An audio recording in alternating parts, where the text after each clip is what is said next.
At 3 in the morning, the numbers were wrong again, and Rachel stood at the medication cabinet in the blue dark of the intensive care unit and felt the whole quiet floor tilt very slightly under her, the way a floor does when you finally understand something you have been refusing to understand for weeks. The count was off by 2. Not a lot. 2 doses of a strong painkiller, unaccounted for, in a cabinet that logs every single thing that comes out of it with a fingerprint and a timestamp and a name. 2 doses was the kind of discrepancy that gets written off at the end of a long shift as a tired nurse forgetting to document a waste. And it had been written off again and again all summer by people who wanted to go home. But Rachel had been a nurse for 16 years, 11 of them on nights in this unit. And she had learned the one thing that separates a good night nurse from a great one, which is that a great night nurse trusts the numbers over the story. The story is always reasonable. The story is always tired, forgot, busy, sorry. The numbers do not get tired. The numbers just sit there, being true. She closed the cabinet and stood in the hallway and made herself think it all the way through, which she had not let herself do until that moment. Because thinking it all the way through meant she was going to have to do something about it. And what she was going to have to do about it was going to cost her everything comfortable about her working life. Down the hall, in bed 9, an 80-year-old woman named Mrs. Flores had been asking for pain medication for 2 hours after her surgery. And her chart said she'd been given plenty, more than plenty. And yet the woman lay there, gray and rigid, and gripping the rail like she was riding out a storm. A patient in that much pain, with that much medication supposedly in her, was not a mystery. It was an equation. And Rachel had finally, at 3 in the morning, let herself solve it. Her name was Rachel. She was 41 years old, and she had wanted to be a nurse since she was 9, when her grandmother died slowly in a hospital, and one night nurse, whose name the family never got, had treated the whole frightened lot of them with a steadiness that Rachel had never forgotten. That was the whole origin of it, a stranger being calm and kind in the worst room of your life. Rachel had spent 16 years trying to be that stranger for other people's worst rooms, and she was good at it. Better than good. The kind of nurse the doctors trusted and the new grads shadowed, and the families remembered. She worked nights because nights paid a little more, and because the days belonged to her daughter, Mia, who was 16 now and needed her mother awake for the after-school hours, even if it meant her mother slept while the sun was up. Rachel was raising Mia alone. That fact sat underneath everything that happened next. Because a woman raising a teenager alone on a nurse's salary does not go looking for a fight that could cost her the job. She has too much to lose. She weighs everything twice. The intensive care unit at night is its own country. Most of the hospital sleeps, but the ICU never fully does. It hums, it beeps, it breathes with the ventilators. A low mechanical tide that Rachel found comforting the way some people find the ocean comforting. The patients here were the sickest in the building, balanced on the edge, and the nurses who kept them there were a particular kind of person. Calm under pressure, fluent in catastrophe, bonded by the strange intimacy of doing hard things together at hours when the rest of the world is unconscious. Rachel loved her unit. That is the part that makes this story hurt. She loved these people. They were, in the real sense, her second family. And the thing she came to understand that summer was going to blow a hole straight through the middle of that family. And she was going to be the one holding the fuse. To understand what that family was, you have to understand a night Rachel thinks about a lot. From before any of this. A night that was just a night. A man in bed 4 went bad fast. The way ICU patients do. The monitor screaming, his pressure falling out from under him. And the unit did the thing it did. The beautiful, terrible ballet of a code. 6 people converging on one failing body, everyone knowing their place without a word. The crash cart, the compressions, the calm, flat voices calling out numbers, while the world narrowed to keeping one heart going. Rachel ran that code the way she ran everything. Steady in the center of the storm, and they got him back. They actually got him back. And afterward, the whole team stood in the hall, shaking with adrenaline and the particular giddy grief of having wrestled someone off the edge one more time. And Ashley had been there. That is the thing Rachel needs people to hold. Ashley had been right there in that code, good, fast, exactly where she needed to be. And afterward, it was Ashley who'd made everyone laugh. Ashley who'd gotten the shaking new nurse a ginger ale and told her she'd done great. Ashley who turned a brush with death into a moment the unit survived together. That was real. Rachel would replay that night later, after everything, and it would break her heart every time. Because the woman stealing the patient's medicine was the same woman who'd help you save a patient's life at 2 a.m, and then hold your hand in the hallway while you both stop shaking. People are not one thing. Rachel learned that the hard way, and it is maybe the truest thing she knows now. That was the unit, not coworkers. People who had held each other up through the worst nights of 100 strangers' lives, who had a shorthand and a gallows humor, and a loyalty forged in the specific fire of night shift intensive care. When Rachel finally understood what she was looking at, what she was going to have to do, the thing that made it nearly impossible was not fear of Ashley. It was that she was going to have to take an axe to her own family to protect people who would never know she'd done it. That is the choice at the center of this whole story. Not good versus evil, love versus the patients. And Rachel had to decide, night after night, which one she served. The trouble had a name, and the name was Ashley. And if you had asked anyone on that unit to list the people they trusted most, Ashley would have been near the top of every list, including, for a long time, Rachel's own. Ashley was 34, warm, funny, the nurse who remembered your kid's birthday and brought donuts on the worst nights, and stayed late without being asked, and never once made you feel stupid for a question. Patients adored her. New nurses idolized her. She had that gift some people have, of making a hard shift feel survivable just by being on it. And she was, Rachel would eventually have to accept, stealing narcotics out of the arms of dying people, and had been for months, and was so good and so beloved that the unit had built a soft wall of affection around her that the truth could not easily get through. It started small, the way Rachel's suspicion always started, as a series of things that each meant nothing. A count-off by one at the end of a shift. A patient whose pain never seemed controlled, no matter what the chart said. A vial that looked, when Rachel really looked, like the liquid in it sat a hair lower than it should, or clearer than it should. Though she told herself she was imagining that, because the alternative was unthinkable. And the wastes.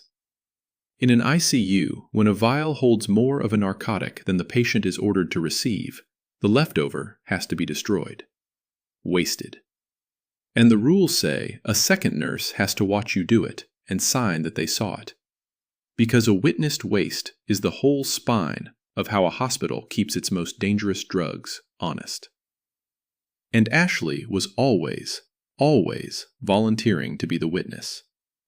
Always happy to help you waste. Always right there with a pen. Rachel did not want to see it. She wants people to understand that, because there is a version of this story where the whistleblower is a suspicious, self-righteous person hunting for wrongdoing. And that was not Rachel. That was the opposite of Rachel. She fought the knowledge for weeks. She made excuses for Ashley better than Ashley could have made them for herself. Maybe the counts were sloppy documentation. Maybe Mrs. Flores just metabolized medication strangely. Maybe Rachel was tired, or jealous of how much everyone loved Ashley, or turning into one of those bitter old nurses who sees a conspiracy in a coffee cup. She ran through every explanation that let the world stay the way she wanted it. And one by one, over that long summer, the numbers knocked them down. Because here is the thing about diversion, which is the clinical word for a healthcare worker stealing the drugs meant for patients. A word Rachel would come to hate for how clean and bloodless it sounds. It is not a victimless theft. When a nurse takes the painkiller that was supposed to go into a post-surgical patient, that patient does not get their pain treated.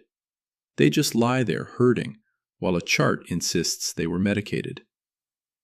And worse, far worse, the ways a diverter covers the theft can put a patient's life in danger. Because a syringe that was supposed to hold medicine and instead holds salt water, or worse, has been used and refilled, is a doorway for infection straight into the bloodstream of the sickest people in the building. Rachel knew all of this in the abstract, the way every ICU nurse knows it. What changed that summer was that she stopped knowing it in the abstract and started seeing it in bed 9, in the gray face of an 80-year-old woman gripping a rail at 3 in the morning. That was the night it stopped being something she could unsee. Rachel went into Mrs. Flores's room, and she did the thing a good nurse does, which is believe the patient over the paperwork. She sat down on the edge of the bed, and she took the old woman's hand and she said, "I believe you. I believe that you're hurting, and I am going to figure out why the medicine isn't working." And Mrs. Flores, who had raised 5 children and buried a husband and did not cry easily, cried out of sheer relief at being believed, and told Rachel that she had been in agony for hours and had started to think she was losing her mind because everyone kept telling her she'd already had her medication.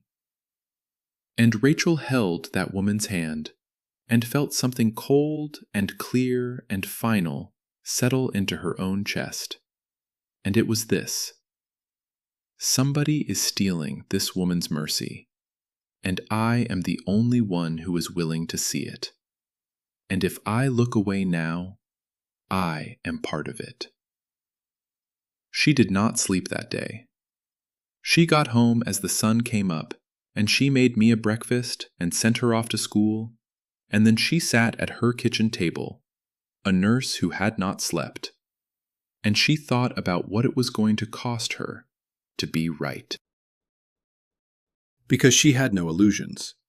She knew how these things went. She knew that the moment she said Ashley's name to anyone with authority, she would become, on that unit, the woman who turned on her friend, the troublemaker, the one who couldn't leave well enough alone. She knew the affection the unit had for Ashley would curdle, not toward Ashley, but toward her, at least at first, because that is how people protect someone they love from a truth they don't want. She knew she might be wrong and destroy a good nurse's life over coincidence. And she knew she might be right, which was somehow more frightening. She thought about Mia and the mortgage, and the fact that a woman with a reputation as a snitch does not have an easy time on any unit, and that nursing, for all its size, is a small world where names travel. She thought about just transferring, requesting days, moving to another floor, letting it become someone else's problem, keeping her head down and her paycheck safe and her daughter's college fund intact. Nobody would ever have blamed her. Nobody would ever have known there was anything to blame her for. That was the seduction of it, the quiet exit. And Rachel sat with it honestly for a long time. Because anyone who tells you they wouldn't is lying. And then she thought about the night nurse from when she was 9, the stranger whose name her family never learned, the woman who had been steady and kind in the worst room of Rachel's childhood. And she thought about all the other Mrs. Flores's down all the other hallways, the ones who couldn't advocate for themselves, the sedated and the intubated and the barely conscious, the patients who would never know that their pain was being stolen and their safety gambled by someone they trusted. Those patients could not document anything. They could not file anything. They could not even ask the rude question. The only protection they had was a nurse willing to be unpopular on their behalf. And Rachel understood, sitting at her kitchen table in the daylight she should have been sleeping through, that being that protection was the entire job. Not the medications, not the machines. The willingness to see and to say. So she made her choice, and then, being Rachel, being a great night nurse who trusts the numbers over the story, she did not go off half-cocked. She did not confront Ashley in the break room. She did not whisper to the other nurses. She did the single most powerful and least dramatic thing available to her. The thing that would turn out to matter more than any accusation, more than any feeling, more than how much everyone loved Ashley. She started to write it down. She bought a plain notebook, the cheap kind, and she kept it at home, not at work, because a record you keep at work can vanish, and a record you keep at home cannot. And every morning after her shift, before she let herself sleep, she sat at her kitchen table and she wrote down what she had seen the night before. Plainly, with dates and times and no adjectives, the same way she charted on a patient. She was not writing a story about a villain. She was building a data set. When was the count off, and by how much, and on whose shift?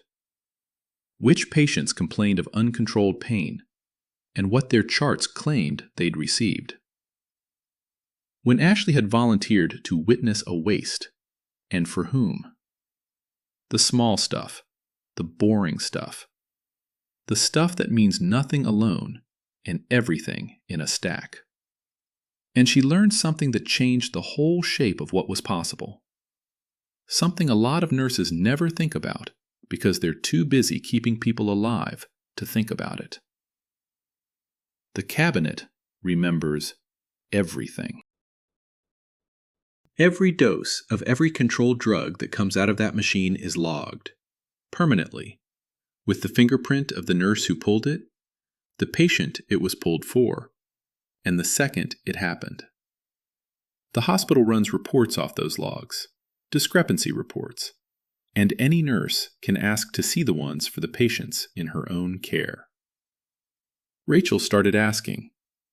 She started quietly, on her own patients, pulling the records that were hers to pull, and cross-checking them against her notebook, and against the pain the patients in those beds had actually been in. The picture that came together was not a feeling anymore. It was a pattern, and it was ugly, and it was precise. On the nights Ashley worked, the counts went off. On the nights Ashley was off, they didn't. Medications were being pulled under Ashley's fingerprint for patients who were not assigned to Ashley, which is the kind of thing that has an innocent explanation, exactly never. Wastes that Ashley had witnessed clustered in a way that random wastes do not. In the patients whose pain would not resolve, the Mrs. Flores's, lined up with Ashley's assignments, like iron filings lining up on a magnet. Rachel laid it all out on her kitchen table one gray morning and looked at it and felt sick. Not because she was surprised, but because she wasn't. The numbers had been trying to tell her all summer. She had finally sat still long enough to listen. Living inside those weeks was its own particular strain, because Rachel was gathering evidence against a friend who was standing 3 feet away from her all night, every night, being kind. She had to pull discrepancy reports without anyone wondering why, had to review them on a screen at the nurse's station with her body angled just so, had to keep a face that gave away nothing, while her heart did something ugly in her chest. There was one night that nearly stopped her heart entirely. When she was scrolling through a report she was technically allowed to see, but did not want to explain. And Ashley came up behind her with 2 coffees and leaned right over her shoulder and said, "Ooh, doing homework?" And Rachel closed the window with a hand she willed not to shake, and said something about checking a pain order. And Ashley set the coffee down and squeezed her shoulder and drifted off. And Rachel sat there for a full minute, unable to breathe. That was the cruelty of the drama irony of it, the thing the audience in a story gets to feel comfortably, and the person living it does not. Rachel knew. Ashley did not know. Rachel knew. And so every kindness Ashley did her in those weeks, every coffee and every covered break and every remembered detail about Mia, landed on Rachel like a small, hot coal. Because she was accepting the warmth of a woman whose professional life she was quietly, carefully dismantling, for reasons that were right and that she could not say. There is no clean way to feel during a stretch like that. You feel like a spy and a traitor and a coward and the only honest person in the building all at once. And you go home and you can't sleep and you get up and you do it again.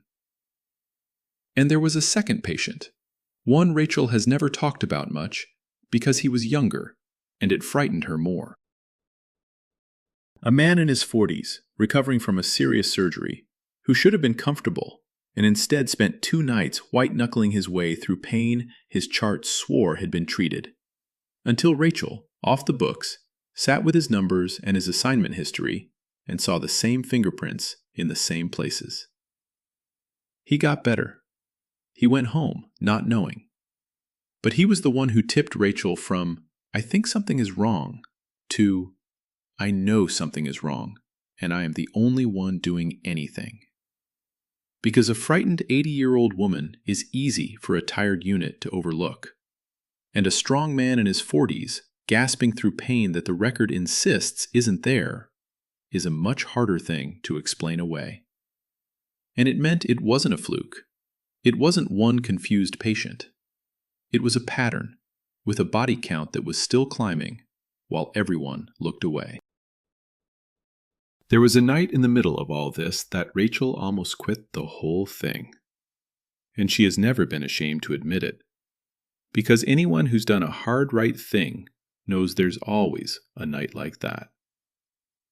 Ashley brought in a box of donuts, the good ones from the place across town that meant she'd gone out of her way, and she pressed one into Rachel's hand and asked about Mia's soccer season, and remembered the name of Mia's coach.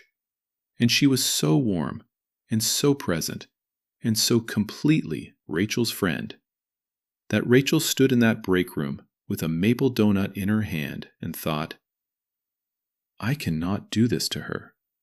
I have to be wrong. Please, let me be wrong." The love was real. That was the cruelest part. The love Ashley gave the unit was not a disguise. It was real. And she was also stealing.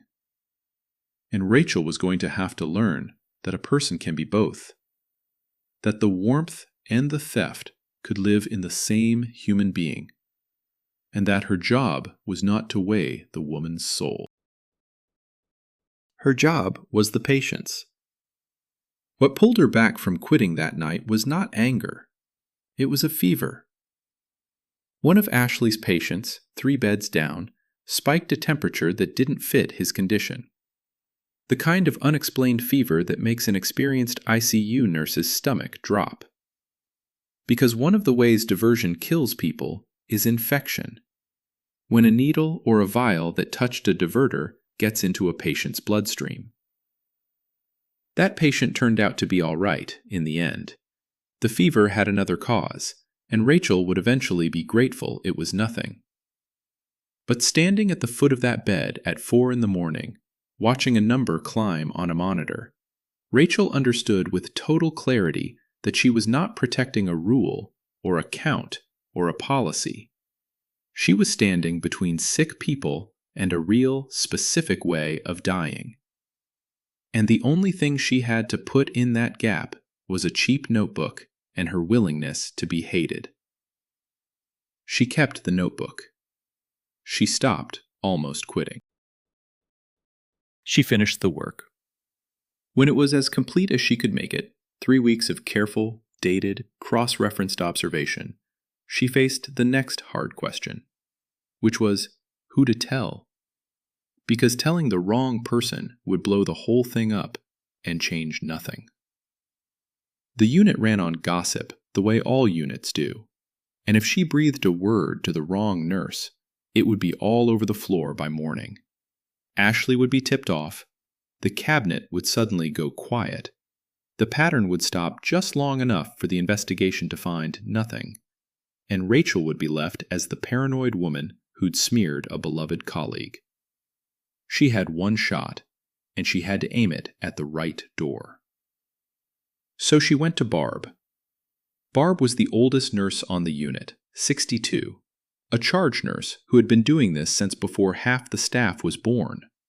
The kind of woman who had seen everything twice, and could not be surprised or flattered or fooled. Rachel trusted her the way you trust bedrock. She asked Barb to get coffee off campus, somewhere no scrubs would overhear, and she slid the notebook across a sticky diner table, and she said, "Barb, I need you to tell me if I've lost my mind." And Barb put on her reading glasses and went through it, page by page, slowly, the way she did everything. And when she got to the end, she took the glasses off and rubbed the bridge of her nose and was quiet for a long time. Then she said the thing that told Rachel she was not crazy. She said, "I've had a bad feeling about this since June, and I've been a coward about it. And you're not a coward. And thank God for that.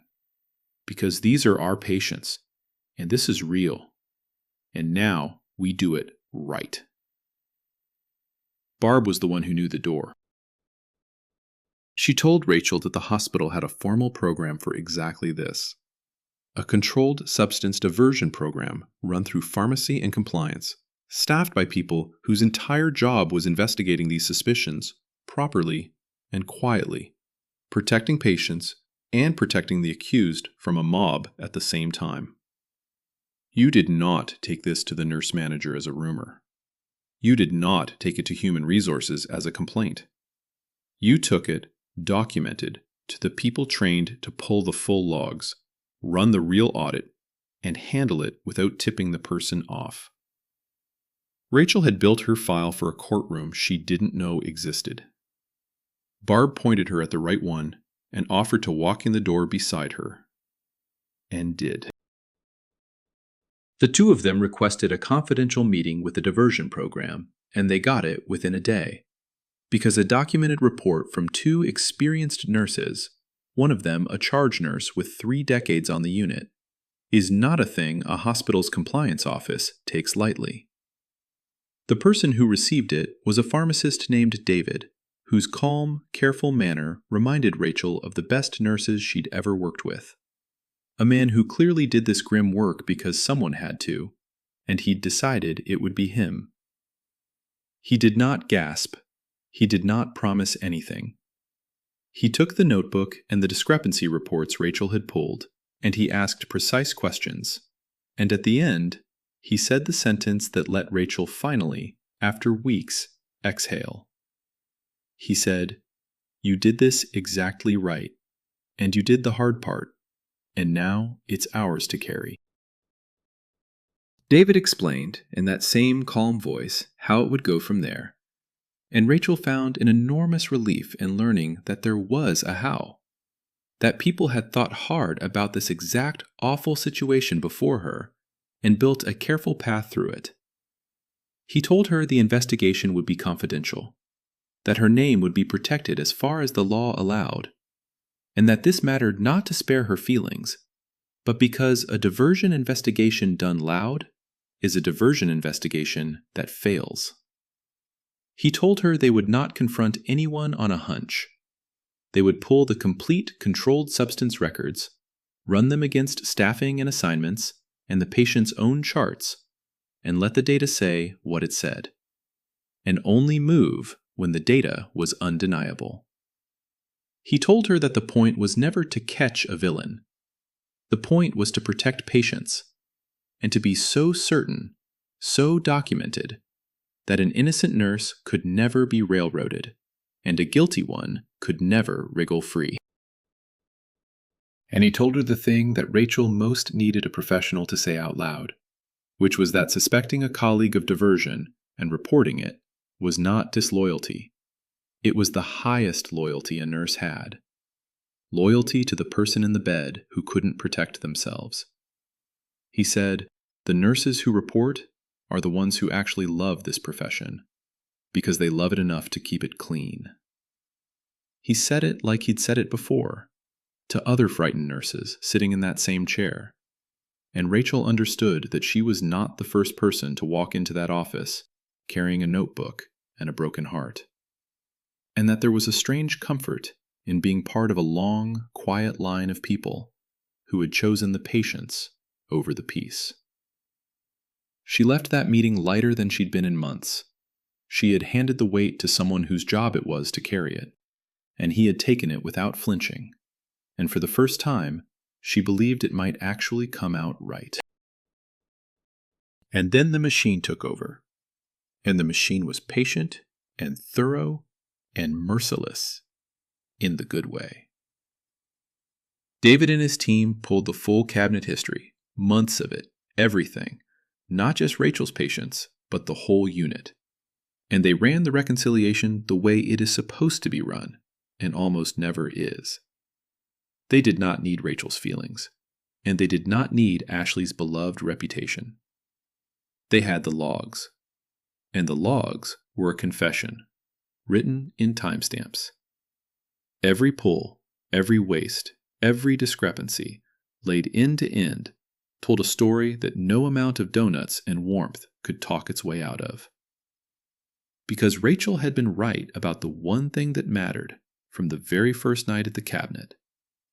The numbers do not get tired. The numbers just sit there, being true. It took a couple of weeks.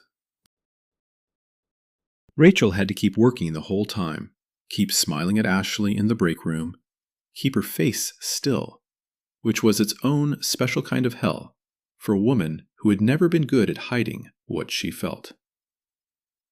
And then one Tuesday she came in for her shift, and Ashley was not there, and the charge desk was quiet in a way that meant something.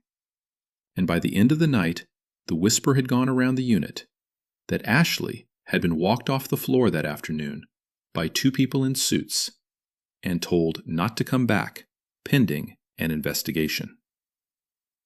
The soft wall of affection the unit had built around Ashley did exactly what Rachel had known it would do. It turned, all at once, and it came looking for whoever had done this to her. It did not take long for the unit to decide it was Rachel, because it usually is not hard to spot the one person who has been a little too careful lately, a little too quiet, and because grief and fear need a target, and Rachel was the available one. Nobody could prove she'd reported it, and the investigation was confidential, so she could not have defended herself even if she'd wanted to, could not have said a word about the notebook, or the logs, or the pattern. She just had to stand there and absorb it. And absorb it she did, for weeks. The slow freezing out that a workplace does to someone it is decided to punish. It came in small cruelties, which are the worst kind because you can never point to any single one and say, "There, that was unfair." The break room going quiet when she walked in. Being left off the group text where the unit organized a card and a collection for Ashley. A younger nurse she'd mentored for 2 years taught half of what the girl knew, walking past her in the hall like she was furniture. Somebody wrote the word snitch on a sticky note and left it on her locker, and Rachel peeled it off and folded it into her pocket, and did not give a single person the satisfaction of seeing her face change. She threw it away at home. Then she sat in her car in the driveway and cried where nobody from that building would ever know. One nurse said it to her face, a good nurse named Kayla, who had loved Ashley like a sister, cornered her by the supply room and said, low and shaking, "How could you? To Ashley, of all people, after everything she did for this unit. You have no idea what you've done to her life." And Rachel, who was not allowed to explain, who could not say a word about salt water in syringes or fevers climbing on monitors at 4 a.m, said the only thing she could say, which was, "I know you're angry, and I'm not going to fight with you, but I need you to consider that maybe I didn't do anything to Ashley, and maybe something was already being done to our patients." Kayla walked away, but Rachel watched the sentence land somewhere behind her eyes and stay there, a small seed. And months later, it would matter that she'd planted it. The loneliness of that stretch was a particular flavor Rachel had never tasted before. The loneliness of being right in a room that has agreed to believe you're wrong. She had done the hardest, most correct thing of her career, the thing she was proudest of, and her reward was to eat lunch alone and be treated like a traitor by the people she'd have run into a fire for. There is no medal for that. There is no moment where the music swells and everyone realizes. There is just the long grind of showing up, shift after shift, doing excellent work for patients who'll never know, next to colleagues who won't meet your eye, holding on to nothing but the private certainty that you did not look away when it counted. Mia noticed the way 16-year-olds notice more than we give them credit for. She caught her mother staring at nothing over a cold cup of coffee one afternoon, and she said, "Mom, what's wrong? Is it work?" And Rachel, who believed in telling her daughter the truth in the sizes a kid can hold, said, "I did something right at work, honey, and it made a lot of people angry. And I'm just tired of being the bad guy for doing the right thing."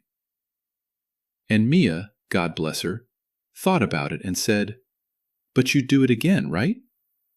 And Rachel said yes, without having to think. And Mia shrugged in that teenage way and said, "Then who cares what they think? You know what you did." And Rachel laughed for the first time in a week.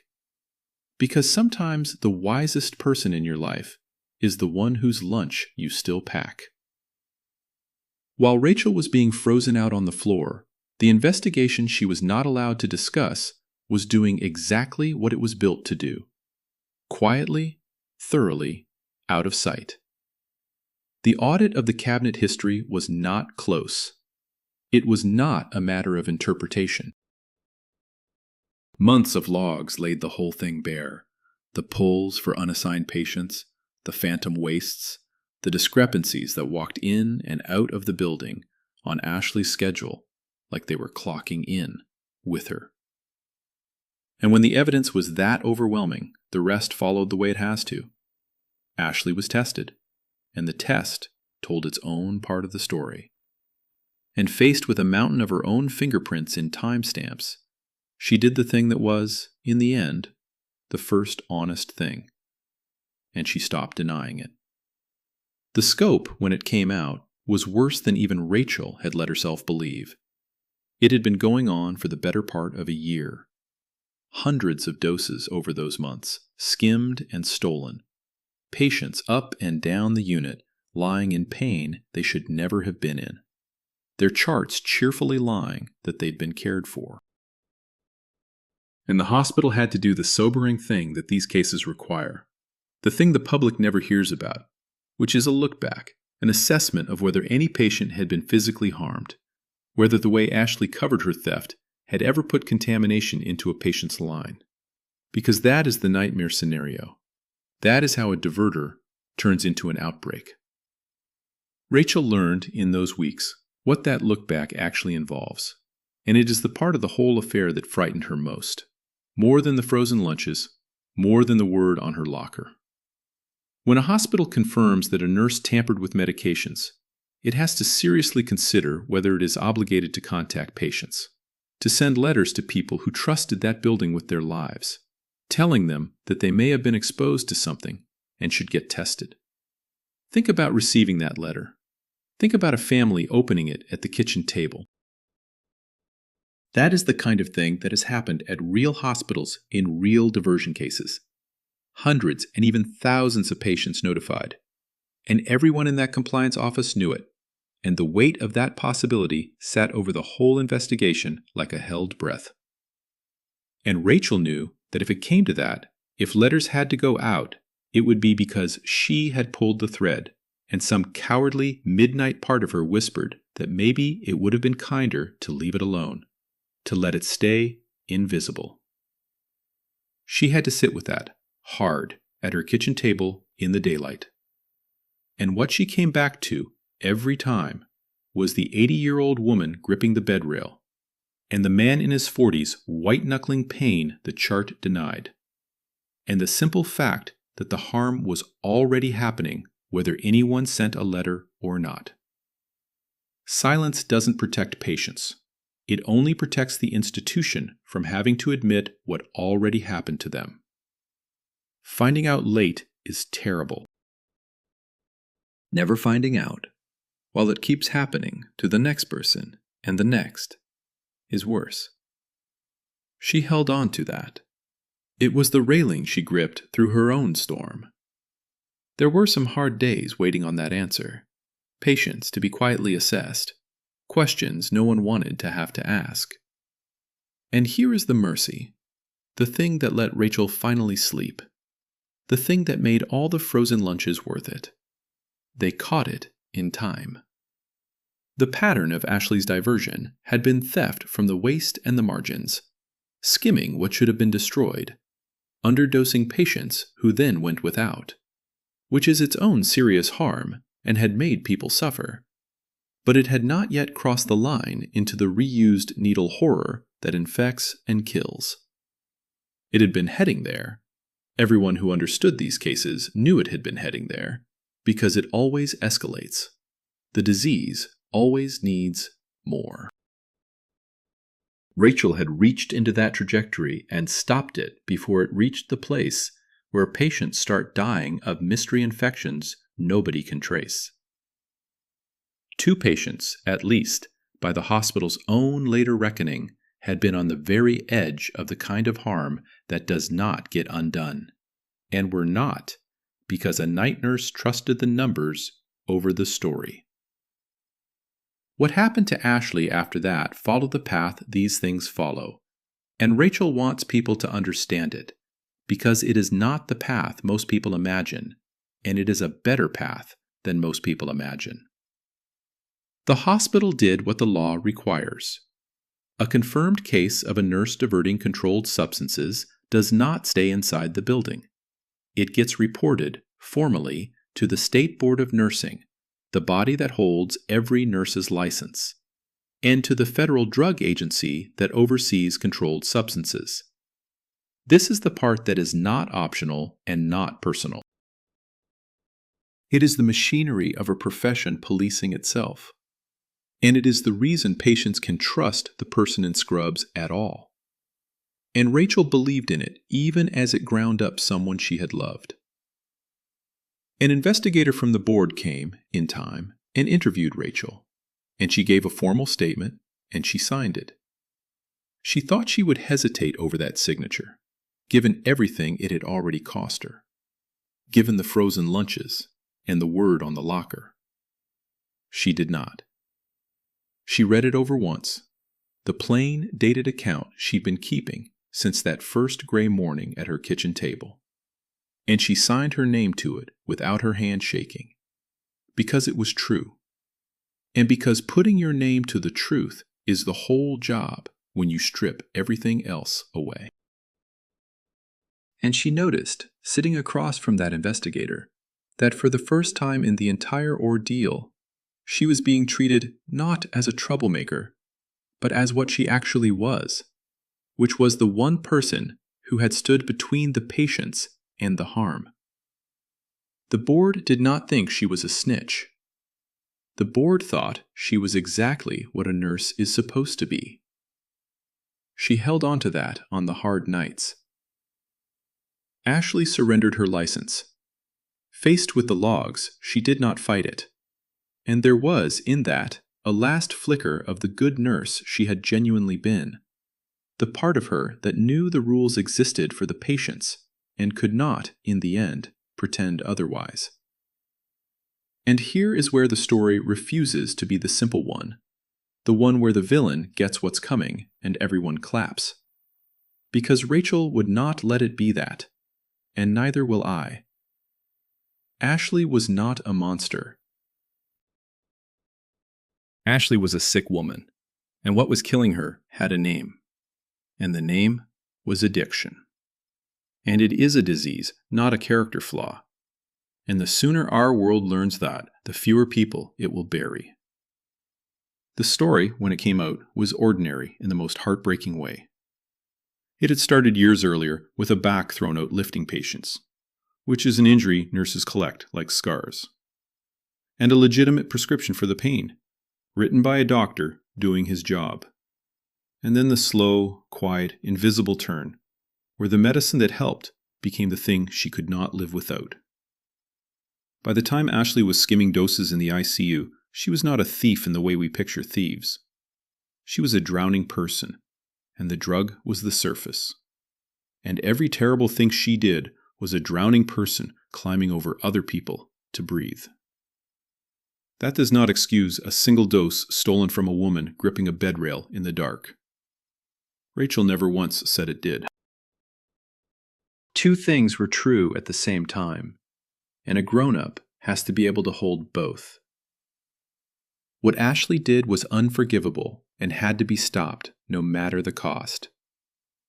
And Ashley was a human being worth saving, and the stopping of her was, though no one could see it yet, the only thing that had a chance of saving her. Because the State Board of Nursing, in its wisdom, does not only punish. Most states, including theirs, run something for exactly this, an alternative to plain discipline, a monitored recovery program for nurses whose licenses fell to addiction. It is not a slap on the wrist. It is years long, and it is hard, and it is unsparing. Random drug screens with no warning, mandatory treatment, strict limits on where and whether she could ever practice again, and only after proving, over a long time, that she was truly in recovery. It is the profession saying, in effect, we cannot let you near patients while you are sick, and we will not simply throw you in the trash either. And if you will do the brutal work of getting well, there may someday, carefully, be a way back. Ashley entered that program. It was the hardest door she ever walked through, and it was the door Rachel's notebook had, in the end, opened for her. Meanwhile, the unit itself had to look in the mirror, and that was its own reckoning. Because the truth was that Ashley had been able to do this for the better part of a year in a place full of smart, caring, experienced nurses. And the reason she'd been able to was that the unit had gotten comfortable. The witnessed waste, that spine of the whole system, had become a formality, a signature scribbled without really watching, a favor you did for a friend. Hey, waste this for me, sure. The counts had been rushed. The discrepancy reports had been rubber-stamped.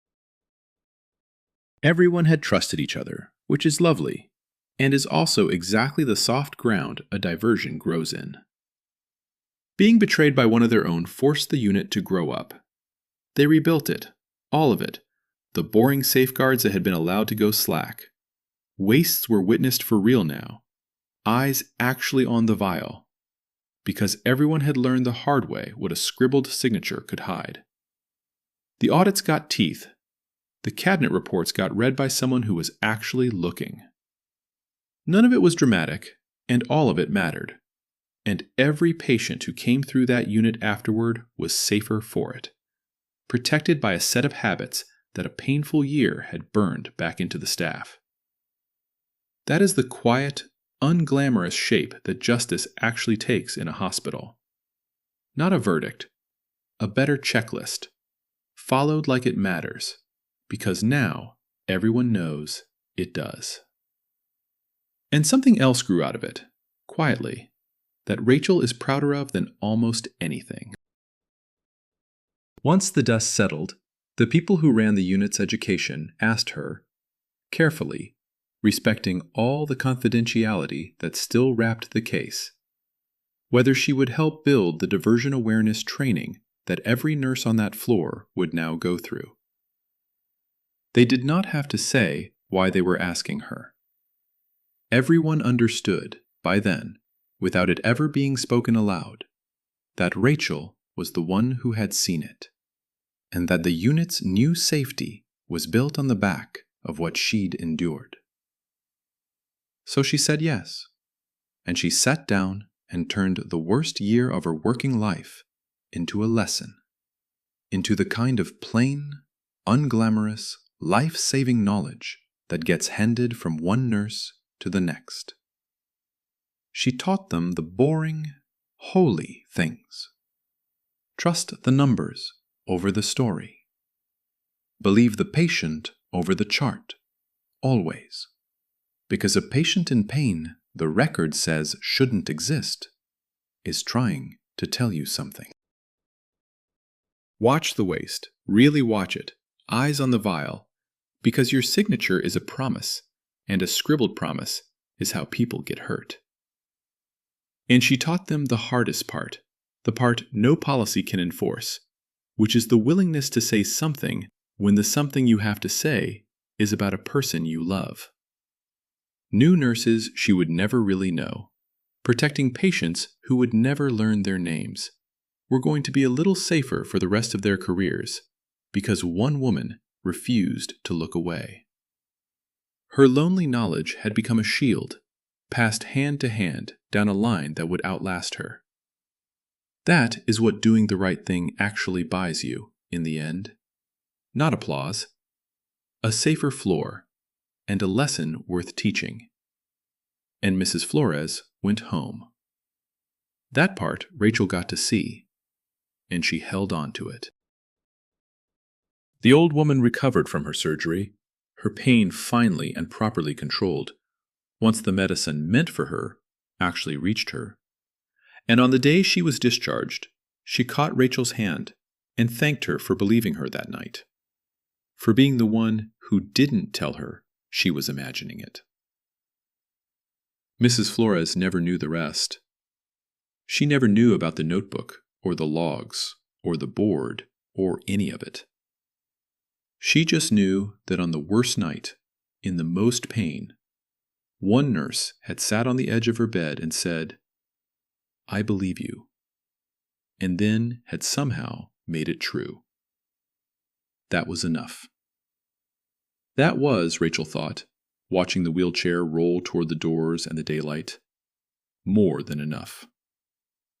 The thaw on the unit came slowly, the way thaws do, not all at once and never completely.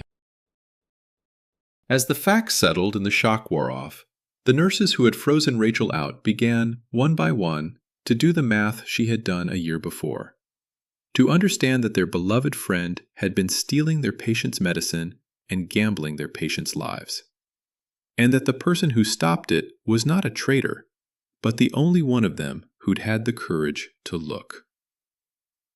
Kayla was the first to come back. She found Rachel in the break room one night, months later, and she didn't make a speech. She just set a coffee down in front of her, the way Ashley used to, and said, "I owe you an apology, and I've been trying to figure out how to say it. And I think the apology is just, thank you. And I'm sorry it took me so long to see it." Rachel said, "Sit down." And Kayla sat. And that was the beginning of the unit coming home. It took the better part of a year for the frost to fully lift. And it never lifted completely, because some people can't forgive you for being right when they were wrong. And you learn to let those ones go. But slowly, Rachel stopped being the woman who turned on Ashley and started being something else on that unit. Something quieter and more durable. The nurse the new grads were told to go to. The one the charge desk trusted with the sickest patient and the hardest family. The one who, if she said the count is off, made people actually go look. She had bought that standing at a terrible price, in frozen lunches and a word on a locker and a year of eating her own loneliness. But she had bought it, and it was real, and nobody could take it back. She thought it was over. For a long stretch, it was over. Just the ordinary heroism of showing up for the night shift and keeping the sickest people in the city alive until morning, which was the only heroism Rachel had ever wanted. And then, more than a year after the worst of it, an envelope came to the hospital with Rachel's name on it, in handwriting she almost didn't recognize. And inside was a short note, and the note asked, with no assumption that the answer would be yes, whether Rachel would be willing to meet for a cup of coffee. It was signed Ashley. Rachel sat with that note for 3 days. She did not owe Ashley anything. She wants that said plainly, because too many stories pressure the wronged person to hug the one who hurt them. And nobody is obligated to do that, ever. But Rachel was curious in the way you're curious about someone whose life became permanently braided with yours in a single terrible season. And she was, underneath everything, still the woman who'd wanted to be a nurse because a stranger was kind in the worst room of her life. So she said yes. She picked the diner, the same kind of sticky table place where she'd once slid a notebook to Barb, because she wanted neutral ground and bad coffee and no ghosts. She almost didn't recognize the woman in the booth. The Ashley she'd known had been bright and quick and always performing a little. Always on. The way people are when they're holding something down underneath. This woman was quieter, steadier, older around the eyes in a way that had nothing to do with the year that had passed, and everything to do with what she'd walked through in it. She had, Rachel would learn, been sober for 14 months. She was deep in the monitored program, the random screens, the meetings, the whole grinding architecture of staying alive, one day at a time. She was working. Not as a nurse, she'd surrendered that and might never get it back, and had made her peace with maybe never getting it back. But working. Honest work. Rebuilding a life from the studs. And then Ashley said the thing Rachel had not known she needed to hear. The thing that reframed the entire lonely year, and that she has carried ever since. Ashley said, "I asked you here because I need to say 2 things to you, and I need you to let me say both. The first is that I'm sorry. Not the cheap kind. I know exactly what I did to those patients, to Mrs. Flores, to all of them, and I will be sorry about it every day for the rest of my life. And I'm not asking you to make me feel better about it." And Rachel, who had braced for excuses, found there were none coming, and something in her chest loosened that had been clenched for 2 years. The second thing, Ashley said, and here her voice finally broke, is thank you. Because I was going to die. I want you to understand that. I was so far gone I couldn't stop myself. I'd tried. I couldn't.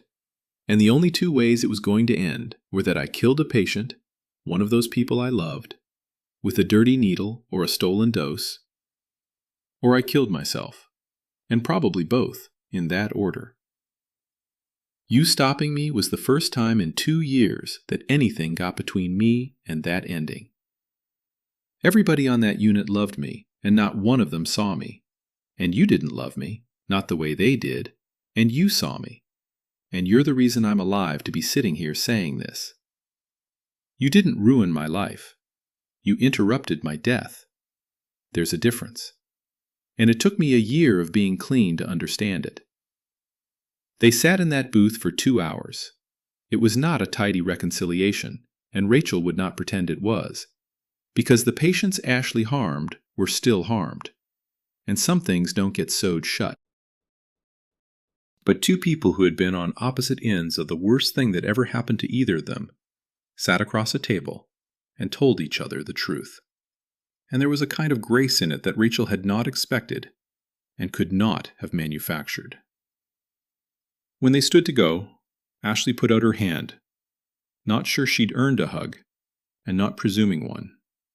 And Rachel looked at that offered hand and then stepped past it and hugged her anyway, briefly, hard, the way you hold someone who is climbing out of a hole with their fingernails. "Keep going," Rachel said into her shoulder. "Just keep going." And Ashley said she would, one day at a time. And as far as Rachel knows, she has. Here's what Rachel took from all of it, and it is the thing she'd want you to take too, if you take anything. The hardest right thing you will ever do is the one nobody claps for. Everybody wants to be brave in the version where the music swells, and the room finally understands, and the crowd carries you out on their shoulders. That version is a fairy tale. Real courage, the kind that actually protects people, usually looks like a tired 41-year-old woman eating lunch alone for a year because she wouldn't stop trusting a set of numbers over a set of feelings. There's no medal. The people you save mostly never know your name. You do it anyway, or you don't, and that choice, made quietly at 3 a.m. at a medication cabinet, is the whole measure of what kind of nurse, what kind of person you actually are. Rachel still works nights. She still stands at that cabinet in the blue hum of the ICU at 3 a.m, and the numbers still have to come out right before she'll let the night rest. And they do now, because a whole unit learned the hard way to make them. Somewhere out there, 2 people are alive and well and have no idea they were ever in danger. No idea that a nurse they never met read a pattern nobody else would look at and stepped into the path of a thing that was coming for them. They will live their whole lives never knowing her name. That used to bother Rachel, a little, in the lonely year. It doesn't anymore. Because once, when she was 9 and terrified in the worst room of her life, a night nurse was steady and kind and saved her family's peace. And Rachel's family never learned that nurse's name either. She understands now that this is not a tragedy. It is the job. It is the whole beautiful, anonymous point of the job. You are the stranger who was there. That is enough. That was always going to have to be enough. If you made it to the end of Rachel's story, I want to leave you with the question she had to answer at that kitchen table, because I don't think it's an easy one, and I genuinely love to know where you land. If it were your friend, your work best friend, the one who covers your shifts and remembers your kid's birthday, and you started to see something that could hurt people, could you do what Rachel did? Could you trust the numbers over the love? Or would you find a reason to look away, the way almost everyone on that unit did for almost a year? Be honest with yourself, because it's a lot harder than it sounds from a safe distance. And I always want to know who's out there in the dark with me? The night shift people especially. Because I know a lot of you listen to these while the rest of the world sleeps. Tell me in the comments what part of the country you're in and how old you are. And if you work in a hospital, tell me that too. Because there are more Rachels out there than we ever hear about. Quietly keeping the numbers honest, so the rest of us can trust the person in the scrubs. If this story meant something to you, give it a like so it reaches the next person who needs to hear that doing the lonely right thing is worth it. Subscribe if you'd like to sit with me for another. And if you're one of the ones fighting to stay clean tonight, one day at a time, like Ashley, I'm glad you're here. Keep going. Just keep going.